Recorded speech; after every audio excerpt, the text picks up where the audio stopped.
Welcome back to another episode of Questions with Crocker with me, Dr. Crocker, and my husband, Shane. Mate? You doing okay? Yes. We are just getting back from a trip overseas. It was a work trip for me, and then you visited me at the very end. And last night, trying to reset our schedules, you actually went to bed early.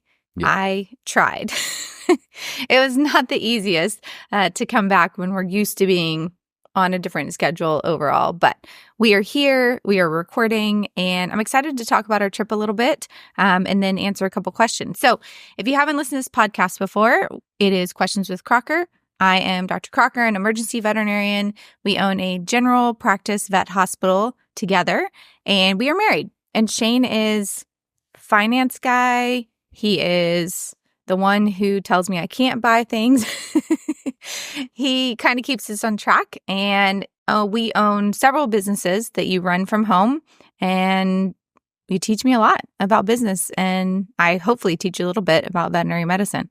Yes, but I don't have a desire to be a veterinarian. That's true, and I have no desire to be a business person, finance person. I guess I'm a business person because I own a practice, but I have no desire to go and get an MBA and do all those things. You can do that as a veterinarian. There's online programs. You can do it at a school, but just not really anything that I need. I'm more about delegating and outsourcing the things that I don't know much about, and then obviously trying to learn along the way as I go. But we are, I think, a good team. I was just calculating it the other day. We're at the point where I have to calculate how many years we've been married, and we've been married 18 years. Sounds right. Sounds right? You're going to go with that? Yes. No fact checking needed. That's good, because I don't want to get in trouble for saying the wrong thing. So 18 years of marriage, we've done a lot of different things. We have 2 kids, and now we always joke we have a 3rd child because we own a vet hospital together. So we're recording this podcast, then you're going to go actually pick our child up from your mom, and I'm going to head up to work and check in, see how things are. That's the plan. That is the plan. But a lot of people might wonder, why were we overseas, especially if it was for work? Part of my job as an emergency veterinarian, I work for a veterinary emergency group, and I get to travel, I get to teach, do some recruiting at vet schools. And there's quite a few vet schools and people from the States that go to school overseas. So we went to RVC, Royal Vet College in London. We went to Dublin. We went to Bristol. We went to Glasgow. And then we ended up at Edinburgh. And we didn't go to all those places. We didn't. Why don't you tell them what you did? That is what I did. I was working, traveling to the schools, teaching, lecturing. We did some wet labs. What did you do? I went to Glasgow and Edinburgh and played golf. You did. But where did you play golf? This wasn't just like a played golf in a place that's similar to Texas. Where'd you go? I played golf in Glasgow and golf in Edinburgh.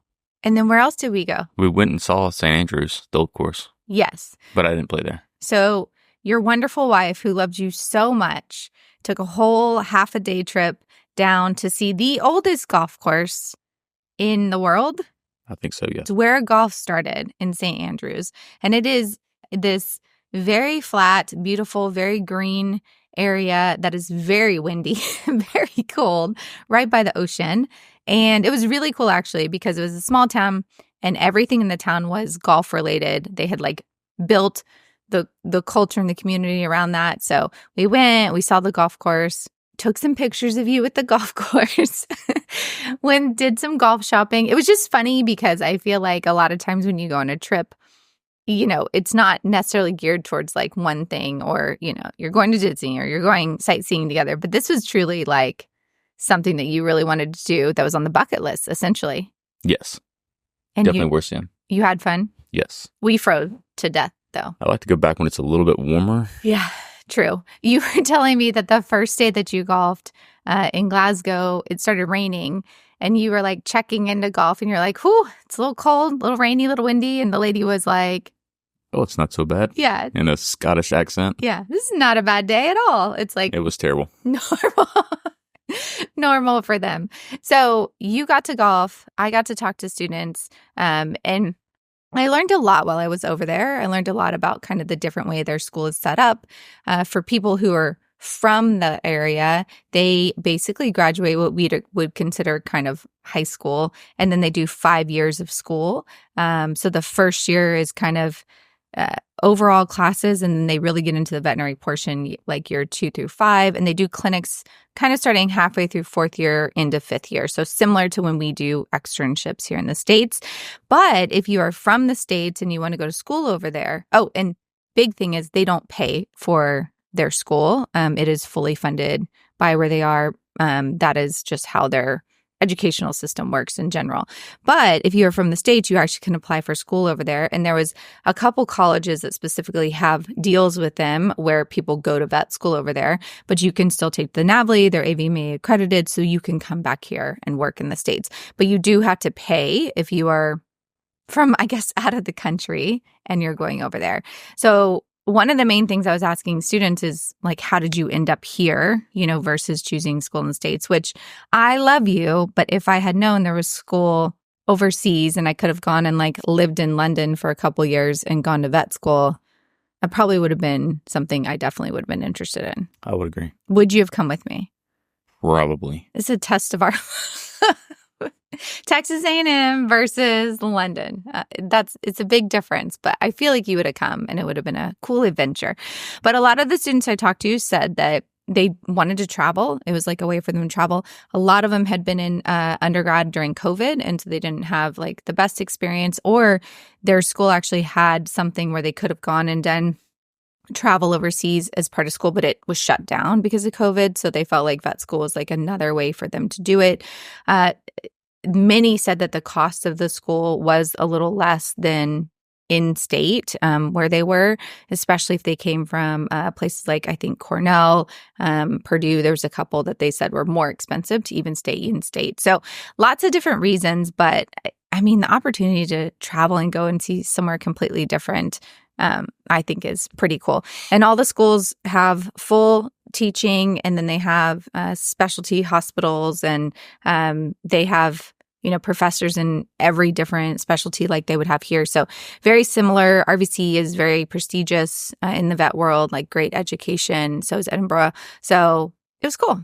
I really enjoyed it. I love the idea of basically getting out of high school and then going into your chosen career path and not jacking around with all the other stuff that you have to do. Like all the other classes you really don't have an interest in. I know that was me in like poli-sci and I don't know, pretty much anything. I mean, I guess the argument is you want a well-rounded education, but do you really? But not really. I mean, that's the way we do it here. That's what I'm saying. Like, does it matter? Like, most other countries, they start testing you and they say, you are more science-minded, you are more English-minded, you are more, and they start very early directing you in a certain direction. And I don't think there's anything wrong with that, as long as there's still enough broadness to be able to pivot as you get along if you need to. And maybe you can't. Maybe once you go down that path, you're stuck there. I don't know. Maybe that's the downside to it. That could be the downside. Because I will say our degree in the States is very flexible as veterinarians. I mean, that's how I can work ER, own a GP hospital. I can work GP. I could go tomorrow and work on large animals. Now, the other thing is most of the schools, there's no tracking like small animal, equine. All of them do mixed animal. And that is because there is large populations of like production medicine in the areas, lots of sheep farms, lots of cattle. And so they have a huge emphasis on mixed animal as students, which I think could help you. But, if all you want to do is horses or all you want to do is dogs and cats, how much value do you get out of those mixed animal classes? I don't really know. Yeah, but you did away with 3 years of True. Poli-sci and English and so it's probably worth it. Other stuff that you will never utilize. So you learn more about production medicine, which maybe isn't something you are necessarily going to do. But yes, you're not having to take English classes. No, this is for those that live there. I guess people from the States that go over there. That is, they have an abbreviated program actually. So if they go over there, they do 4 years, and they kind of they skip that initial like first year. So their program they're still essentially like a 2nd through 5th year, but it is different. So definitely encourage people who might have the mindset of, I want to travel, I want to explore the world, to go and check it out and just see. If you would let me live somewhere cold, we would live somewhere cold. I absolutely love the weather. I love the dreariness. I love there was no bugs because the wind was like so high, and I just loved all of that. Now, your golf game might be a little trickier over there, but I did enjoy it immensely. The food, the people, all of it. I love it in spurts. What was the best food that you ate over there? I don't know. We ate some really good food, I feel like. Some of my best meals were literally just going in like the local pub and getting, they say like a pint and a pie. And I would just get like, it was almost like chicken pot pie or that beef pie that we had at the golf course, and then a really cold beer. And that was just like the perfect little moment, and I enjoyed it. So I'm glad you joined me. I'm glad you got to visit the golf course that, you've always wanted to see. Hopefully it was what you were expecting it to be. So other than that, we did do some educational things. We did a lot of cases nights, which is where we present to the students cases from the emergency room. I did imaging because I strongly believe that everything that walks into the ER should have an ultrasound put on it. I think it's a very cost-affordable diagnostic. It's not very invasive. You can essentially do it while you're still talking to the owner about what's going on with the pet. And so we did cases that revolved around a lot of vomiting and diarrhea, but then imaging, and a couple where the radiologist actually said that there was nothing going on in the dog from the radiographs, but then we were able to ultrasound and like find things. And I had a lot of good feedback that students were saying just the repetition of seeing ultrasounds, seeing normal, seeing abnormals was helpful. So I feel like I did my job, and I know how to look for shadowing now. Oh yeah, you learned about shadowing. Is it when you watch me lecture? Is it weird, or is it just like normal? Normal. Probably because you lecture me all the time. You walked into that. That is not true. I teach you over that really, really well. That is not true. I do not lecture you. So this is based off of questions that people submit to us, and they can submit them to us off of social media at Questions with Crocker is our handle. You can watch us on YouTube. We do have Facebook. We do have website, all those things. But we had a question last time, and it was a question where the person asked about behavioral euthanasia. And so we put a couple clips up about that online, and there was a lot of feedback and a lot of feelings. And one of the big takeaways for me, and one of the reasons I like social media and like doing this is because I learned too, is that we should stop calling it behavioral euthanasia. So a couple people that I really respect, Dr. Elisa Rodesta, she's a behaviorist. And what she said is, if we euthanize something for cancer, we don't call it like cancer euthanasia. If we euthanize something for, hit by car, you don't say like, so putting a label on it and saying behavioral euthanasia, one, it's not really accurate because these dogs actually have or cats often have a medical condition. Now, whether that's a medical condition that is a physical issue or like a mental issue, it is still like a medical condition.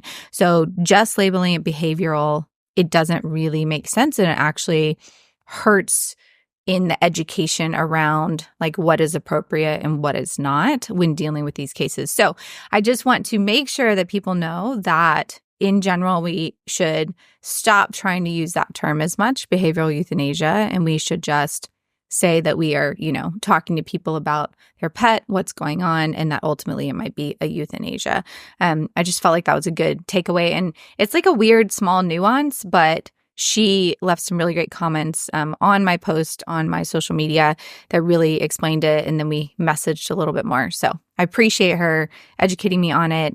She has a whole podcast with Dr. Andy that she did about it also on his Cone of Shame one. So people can listen to that if they want to know more. But I do think it's really important. She said, meeting owners where they're at, not judging them, and really understanding that their experience with this pet is their experience, and supporting them is one of the most important things. And that is, I'm a big proponent of that. I think if people come to us and they say that they're making the decision to put their pet to sleep, they love their pet, that is like the last decision they want to make. And so us judging them or making that a harder decision for them in many circumstances is not our job necessarily. So I did also, that question kind of was based off a cat that was urinating inappropriately. And so I actually had the person who sent me that question send us a little more information and feedback. And so you can text during these episodes, which is really cool. And so she sent us kind of more information, and she said,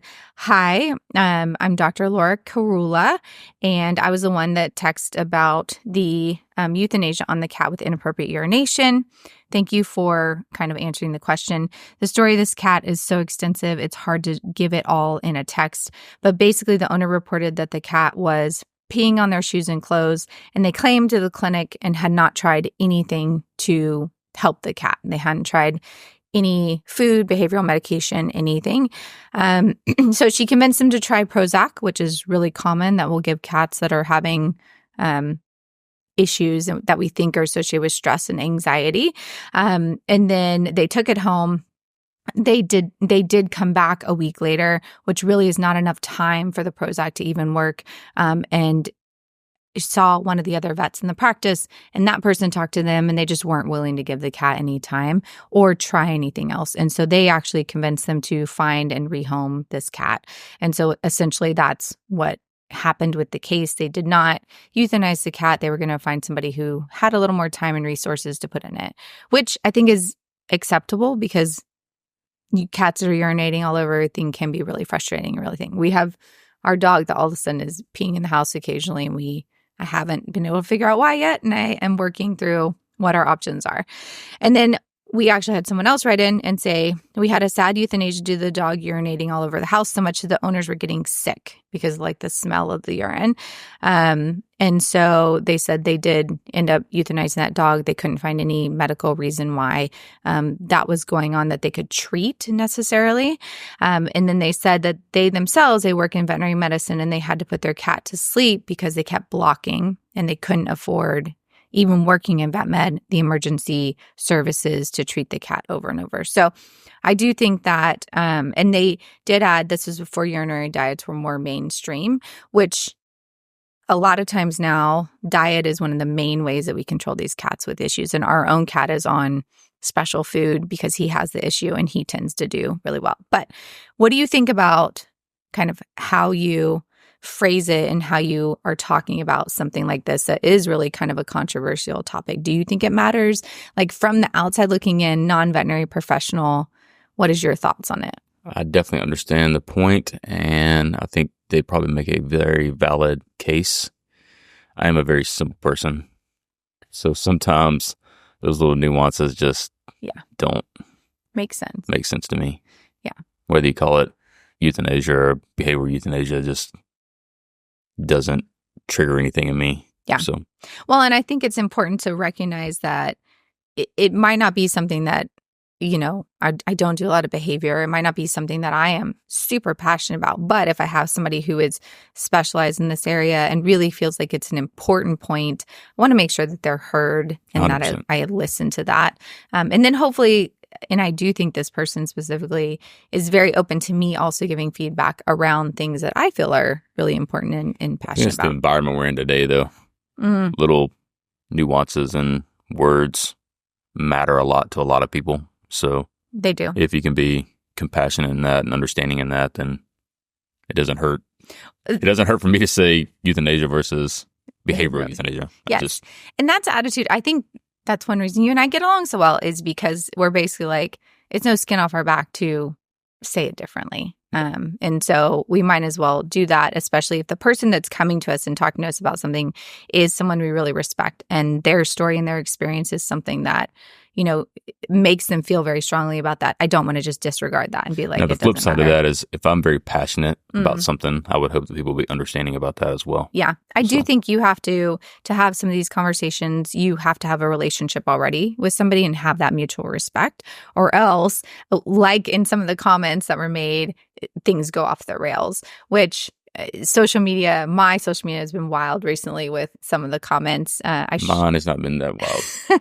Your 6 followers haven't argued with you? Nobody's going What? off the rails on my. Well, I showed a video of sedating Ranger, our dog, for his nail trim. And I also was getting blood and doing a urinalysis, doing a couple things because he's been peeing in the house a little bit.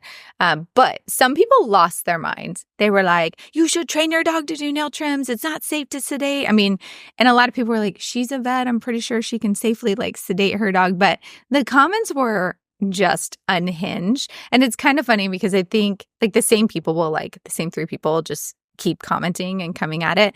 And I don't think they realize that half the time I reply because it just keeps the post going and keeps the conversation going, even if they're unhinged. Like more people see it.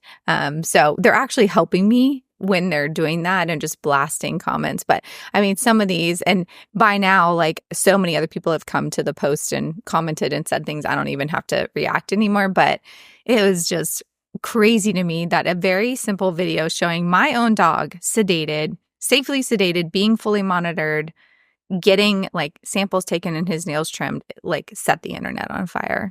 I can't imagine me commenting on a post from a professional in any field, whether it be a policeman or a fireman or a doctor or a dentist, whatever, me telling them they're doing their job wrong.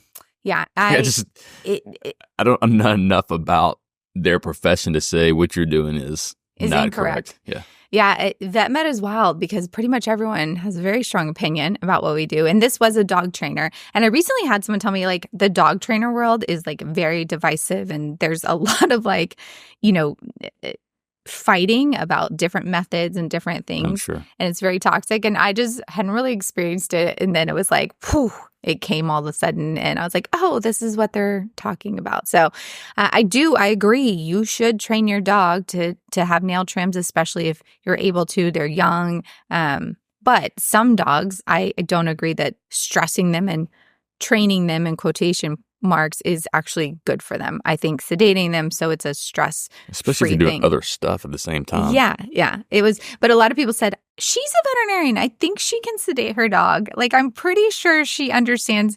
So like sedation, you have to be really careful. And people are like, I'm pretty sure. Listen, this isn't Michael Jackson that we're allowing to sleep at night. We'll gloss over that. But I sedate like 10 pets a day, like I'm pretty sure I'd be very, very careful with my own dog. So anyways, it was funny and it was unhinged. But at this point, it is what it is. And I just went and had like another pint at the pub and was like, let's just let that roll on while I'm enjoying myself in Europe.